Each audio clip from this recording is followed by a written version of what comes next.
I remember the day in November of 1991 where we gathered around the television as Irvin Magic Johnson made his announcement of his HIV status. And from that day, quietly and almost deliberately, the conversation about HIV and AIDS has shifted.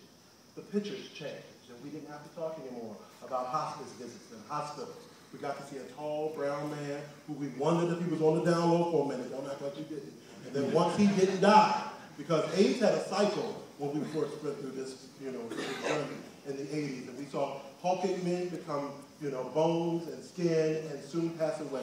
And when Magic wasn't dead in a year, we started to think that perhaps there was magic in the air. And then we were introduced to Ray, and then to Hadia Broadway. And then all of a sudden, we got tired of the story. The three people we were paying attention to, because we don't care nothing about our cousins, we don't care nothing about the boy in the choir. We care about the celebrities, or the people we make celebrities because they end up on a magazine cover.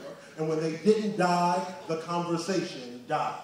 And I'm really appalled, from the seat of a preacher at the number of churches that have blood on their hands and AIDS money in their pockets for faith-based initiatives, so that they can talk about AIDS but not talk about sex and sexuality. And here we are, 20 years later, and I thank God I got to use this word a couple of times in interviews this weekend, that Dionne Warwick is using this celebration to resuscitate the conversation about HIV and AIDS. When I have young people coming to me saying, Pastor, this is young gay boys, because I'm in the middle of a college campus, so whosoever will, people forget that should be over the front door of every church. I don't know how that people are trying to move that campus. When they say, Pastor, I'm in love, me and this boy, blank boy are in love, how long do we have to be together monogamously before we stop using condoms? I said, forever.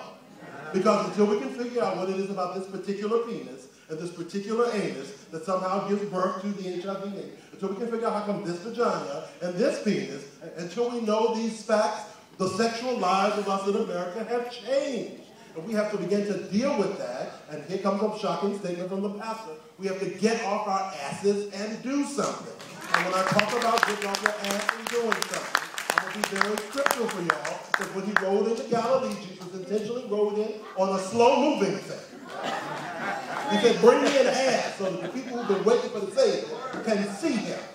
Slow-moving thing, he rode into town so that he could shake hands and folks could take pictures and load it up on YouTube. But then he got off of that ass and he did something.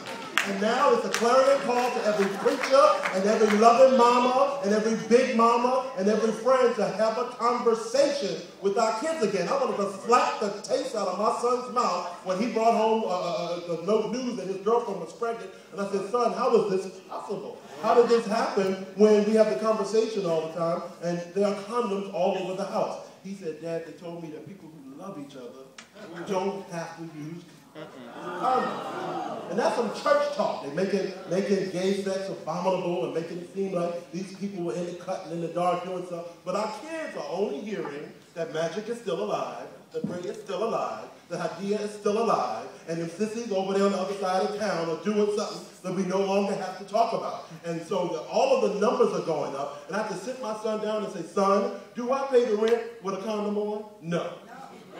Do I help you with your homework with a condom on?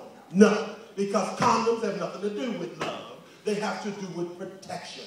And until we can make it as simple as condom, unprotected sex, we're always going to try to have these pictures. It disgusts me in America that in order to see heartbreaking pictures of people going through the journey of HIV and AIDS, they have to send boatloads of reporters over to Africa.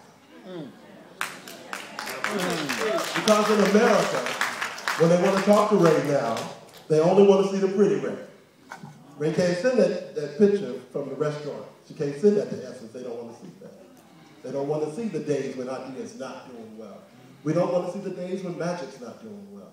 We don't want to have black folk, if we don't have brown folk, we don't have a conversation about sex, period, we're going to watch a whole generation die from ignorance.